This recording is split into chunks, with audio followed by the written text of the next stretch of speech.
Welcome to Creature Guide Live Daily News. For those of you that don't know, my name is Ethan. Today we are going over a news story going on with some lemurs, as well as a new species of long necked sauropod and a wildlife sighting over in Ontario. We're streaming on both Rumble, YouTube, and Kick. From ElliottLakeToday.com, cross country skier describes magical elk sighting in northern Ontario. That is nearly unheard of when it comes to the province of Ontario over in Canada, considering elk are extremely rare in the province. There's only, I think, somewhere between 800 to 1,000 elk in the whole province. And we're talking about an area pushing over 290,000 square miles, or pushing well over uh, 480,000 square kilometers. Nancy Cote-Ferran's photos of an elk at Kyvie Park has been widely celebrated on social media, receiving hundreds of comments and shares on social media. I guess for a bull in the winter, I mean, it looks pretty healthy. Yeah, he's just hanging out in the region. An elk cross country skier, so saw it at Kyvie Park. There are only two photos. Anything else occur? So, a rare run in with an elk at Kyvie Park in Sudbury has spurred a great deal of interest in local wildlife at the recreational amenity, with resulting elk photos getting hundreds of reactions on social media. It was a magical experience encountering the elk, Nancy Cotefaran told Sudbury.com. Although she has been visiting the park regularly since around the time it first opened approximately 10 years ago, this is her first time seeing an elk.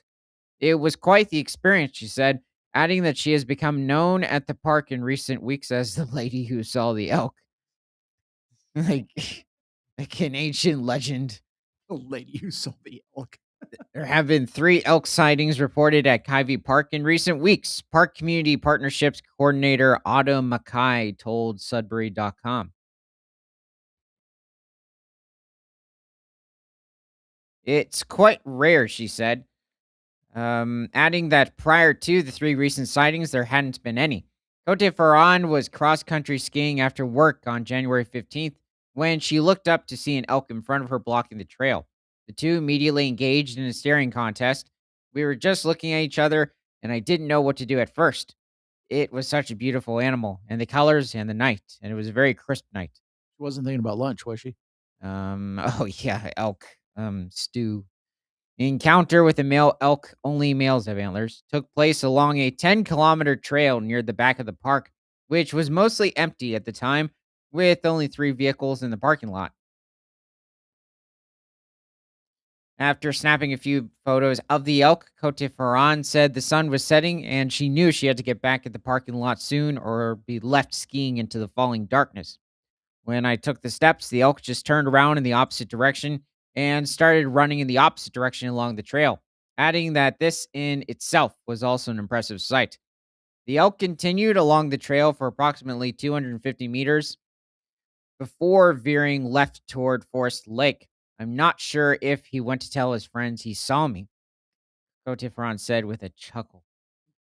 Among the hundreds of comments to Cote Ferran's photos posted on the Kyvie Park Facebook page was a photo of another male elk. His antlers are slightly different from those sported by the animal Cote Ferrand, also taken at the park in mid-January. The elk was posted by Lance Collins, who said this was also his first encounter with an elk at the park. Wow, yeah, that's a really good picture. Seems like a healthy bull also for the winter as well. Obviously, he seems to have lost a little bit of weight, but that's to be expected.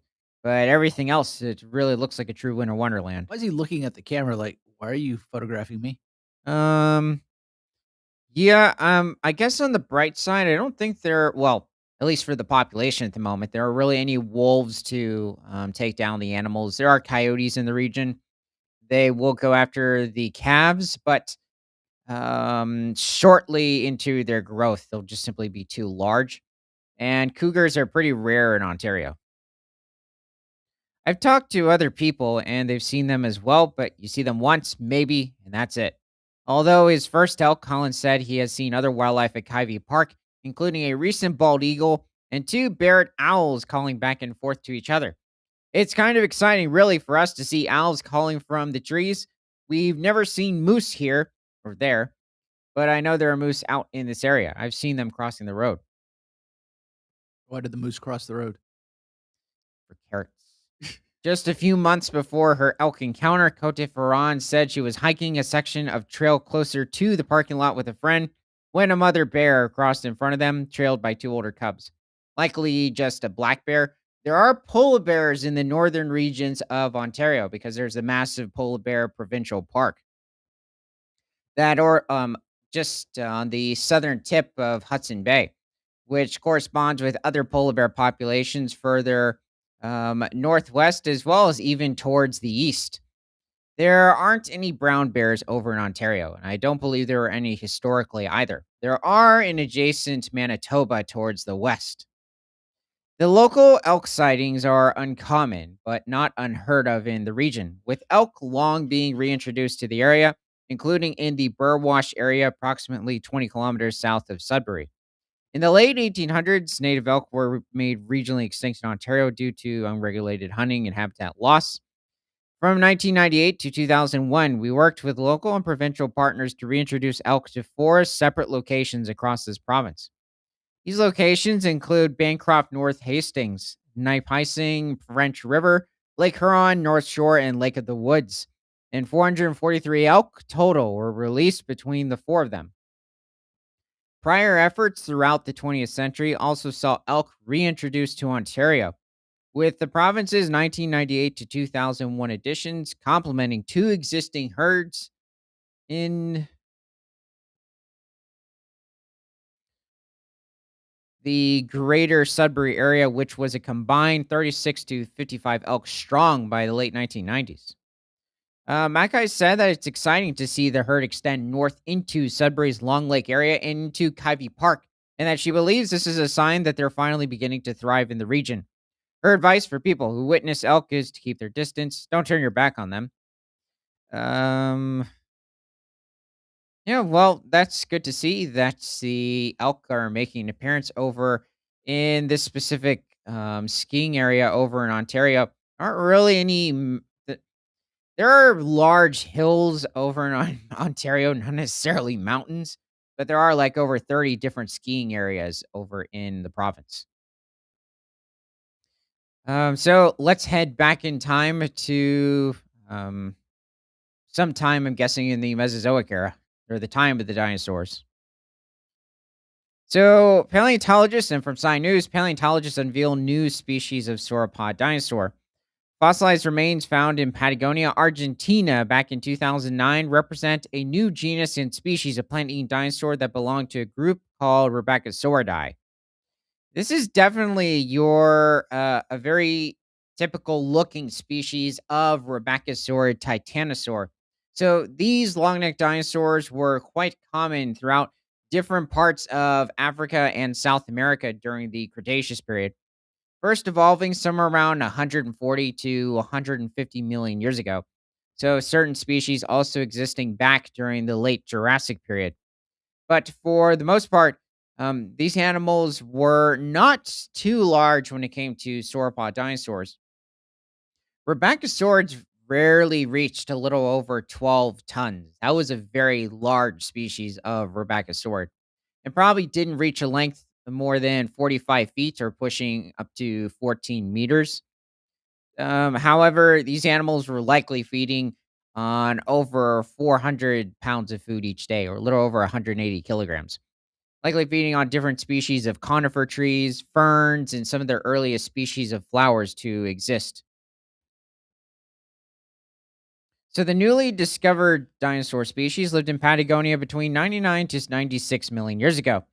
Dubbed Campanian fragilissimos, the ancient plant eater was an early member of Rebbachisauridae, a group of diplodicoid sauropods that diversified primarily on the supercontinent Gondwana between the early and late Cretaceous. Rebbachisauridae is recovered as the basal most group of diplodicoidea. So this would consist of the different species of diplodikids, such as Diplodocus itself, as well as even like the Nigersaurus.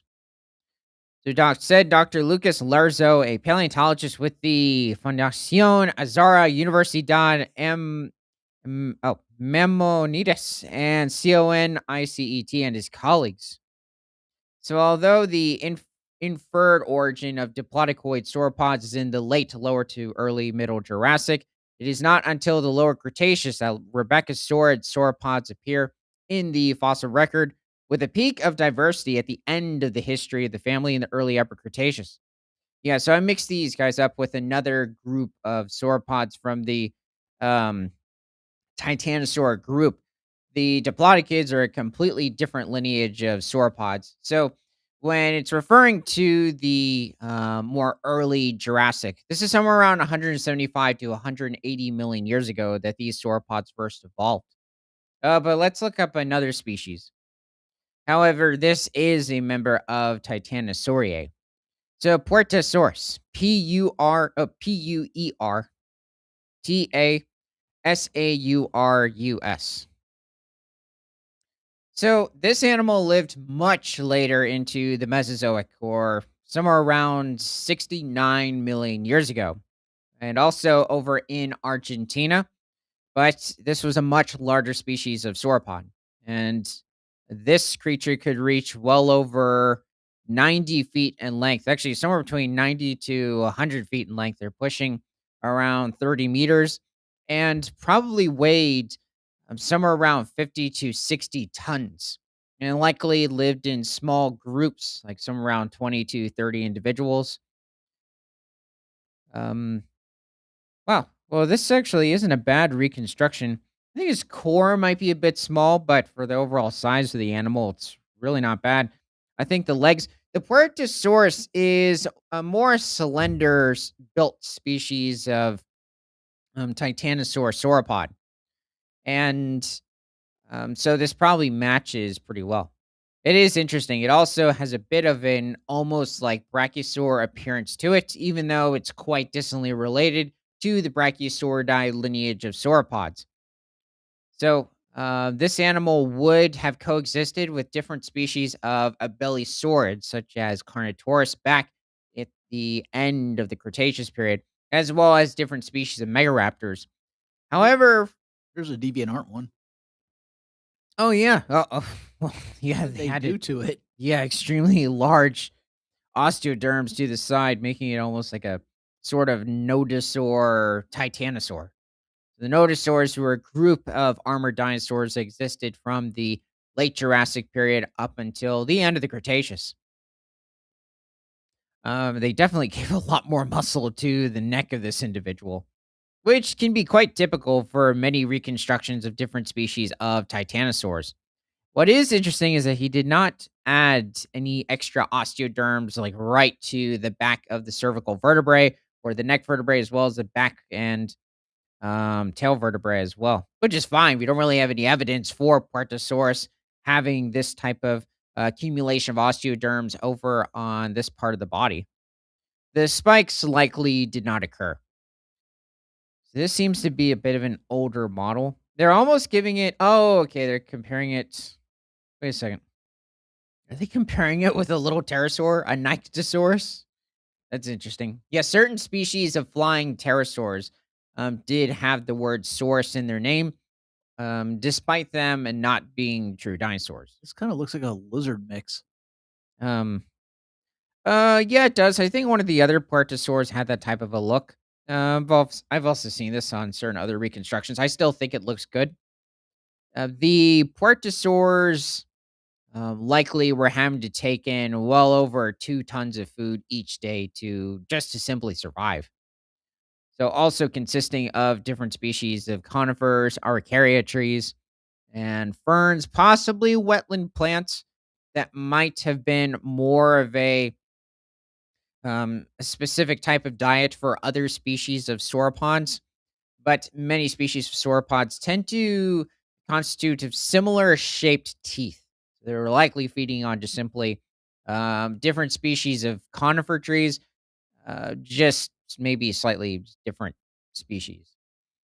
What was the other thing? Oh, let's head Don't back to ask the me article. that. Head back to the article. So, Rebecca Sordi is characterized by a highly pneumatized skeleton, which deeply invades the axial skeleton and the pelvic girdle. They present novel features in the dorsal vertebrae not reported in any other sauropod.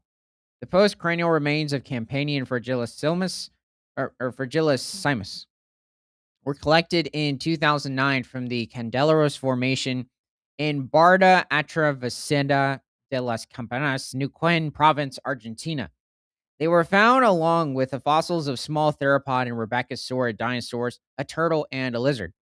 This is very common to find with different species of dinosaurs where smaller, unidentified dinosaurs have been found alongside them, as well as like certain specimens of reptiles, amphibians, sometimes even fish if they're adjacent to a riverbed or maybe even a marine deposit. Doesn't sound like it's adjacent to any marine areas. It's probably just more of a semi aquatic turtle.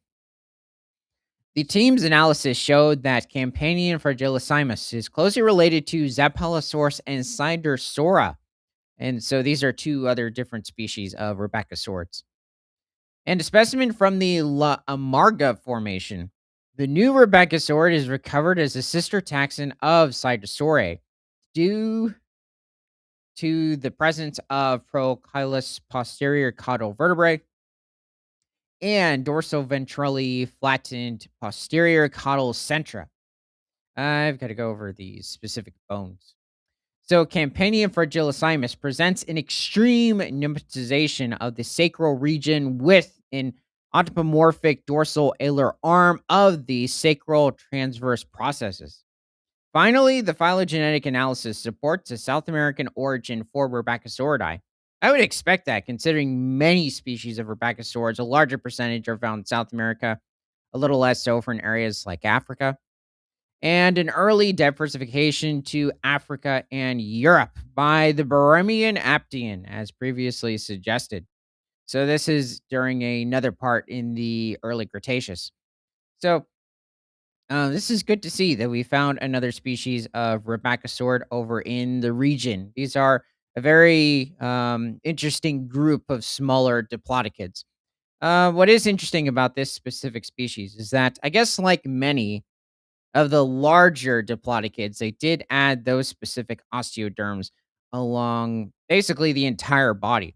There does seem to be on different species of diplodocids in which we have found the skin of that there is evidence for these osteoderms occurring along their entire body, but just only along where the top of the vertebrae would be. Okay, well, it's good to see. Let's head forward in time. So the cooldown.com, baby elephant swept from family by swollen rivers, reunited after rescuers used fresh dung trick. The virtues were cautious at first, then welcomed him home. I wonder if this was due to the massive floods that occurred over in South Africa a few months back. Like around the same time, I think certain floods were occurring over in Italy. Interesting. This doesn't look like. I mean, it could be South Africa. More of some of the more hilly areas or mountainous regions, like against Lesotho. But it could also be possibly certain areas in Tanzania. Well, he seems okay. Seems newly born as well. In an incredible rescue effort, a 2-month-old elephant calf, well, he's pretty young, that was separated from its family was reunited with the herd. The rescue depended on quick action, careful coordination, and one surprisingly effective trick, a coating of fresh dung. In an Instagram reel, conservation group Save the Elephants shared the story of a baby elephant that got separated from its family, the virtues during a crossing of the swollen Ewaso Nairo River near Larson's in Kenya. Okay, so we are over in I'm guessing southern Kenya. So probably adjacent to Tsavo East or Tsavo West National Park. Reuniting lost calves with their families in the wild is delicate and challenging work, and when it succeeds, it's magic. So, now let's see what else occurred. So, according to the organization, tourists spotted the calf alone and alerted rescuers. The response became a joint effort involving. Oh, should we do this? No, I didn't mean to do that. Oh. A joint effort involving the Save the Elephants team, the Lua Wildlife Conservancy, and rangers from Samburu National Reserve. Yeah, I think Tsavo East, Tsavo West is a bit more flat and not as hilly. Rescuers caught the calf and carried it into a Land Cruiser before transporting it to Buffalo Springs, where they tried to reunite it with its family. The group said the male had been apart from the herd for more than 3 hours. That's a long time. A long and risky separation for such a young elephant. To help the family recognize the calf, rescuers used fresh elephant dung to mask unfamiliar scents. In the video, the calf was released into an open landscape and the herd accepted it. I guess, yeah, it worked. The Virtues were cautious at first and welcomed him home. He was even seen nuzzling his mother and playing with the other calves. For a baby elephant, separation from the herd can quickly become life threatening. Yeah, I mean, I was guessing this elephant calf was separated for a much longer period of time. So that's good to hear. It was just 3 hours. I mean, he is still going to be slightly dehydrated and malnourished. The rescue's success highlights how much community awareness matters. Let's see. Yeah, I mean, it's good to see. Should we see what occurred on video?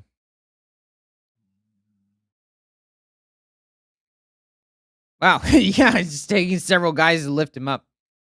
I think they tranquilized him.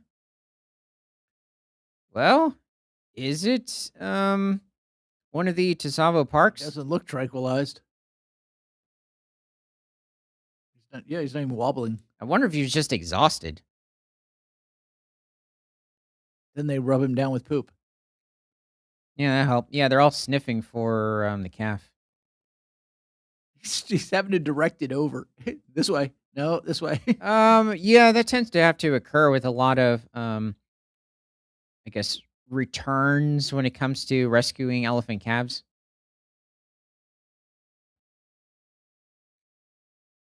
Wow, yeah, and the whole herd in almost like single file motion heads over. Very civilized. Yeah, there it is. Okay, who let this thing out? Sniff it. It's not yours. I can tell you from a mile away. Well, they can probably tell from a much larger distance, like over 12 miles, maybe even further.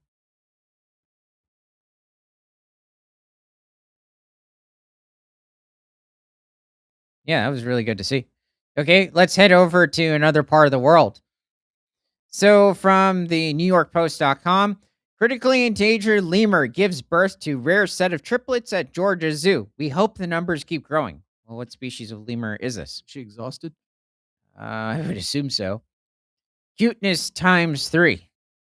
An endangered red ruffed lemur gave birth to an adorable set of triplets, Red, Marjorie, and Taylor, at the Wild Adventures theme park in Georgia on April 25th. Parents Val and Doug are doing great, Kelly Uphold, the lead primate keeper, told the Post. That's just funny when it comes to their names. Their family just keeps growing. They already had 4 children, including another set of triplets. Oh God. Well, I mean, it's good to see. I mean, here's the thing.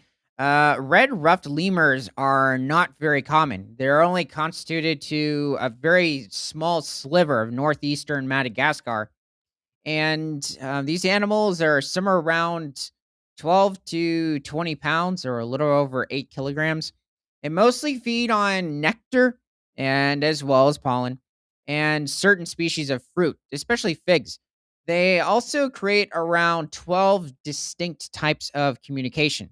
And I believe they can also communicate. Like there's different species of lemur in Madagascar that can communicate with specific other species of lemur. So in this case, with the red ruffed lemur, This animal can communicate with the black and white ruffed lemur over in Madagascar. And yes, they do coexist with the predatory fossa in the region, considering the fossas roam different regions of the very edges or forests of the, I guess, surrounding regions of the island of Madagascar. So Marjorie is the couple's first girl, so Uphold took extra care in naming her. I'm a Taylor Swift fan, so I went with her grandmother's name. This tiny trio's arrival marks a big win for conservation efforts, as red ruffed lemurs are listed as critically endangered by the International Union for Conservation Nature's Red List. Experts estimate that fewer than 10,000 remain in the wild, and the species is found only in the rainforests of southeastern Madagascar. Am I confusing that with another species? I hmm, that's interesting. I swear it was in the northeastern region. I'll have to double check on that. Um, yeah, issues with the forests in Madagascar. Yeah, hasn't really changed. Uphold said she hopes the new arrivals will help shine a spotlight on conservation and inspire visitors to learn more about protecting the species she's helping to breed. These look like clay characters. I just thought they looked stuffed. Well, that too. In the meantime, the precious newcomers are already thriving. They're wonderful, gentle animals, but they're extremely loud. They screech and call out to each other in lots of different voices. And the lemurs use 12 different vocal calls to communicate everything from danger warnings to excitement. And sometimes they're just checking in with one another across the trees. Also, I believe they keep their young at least 60 to 66 feet above the floor or the forest floor. So, somewhere around 18 to 20 meters. They've been dubbed the chatterboxes of the forest. The playful primates love grooming one another, lounging in the sun, and springing from branch to branch with ease. Their long, bushy tails help them balance high in the trees while they search for food among the branches. It also differs depending on the species.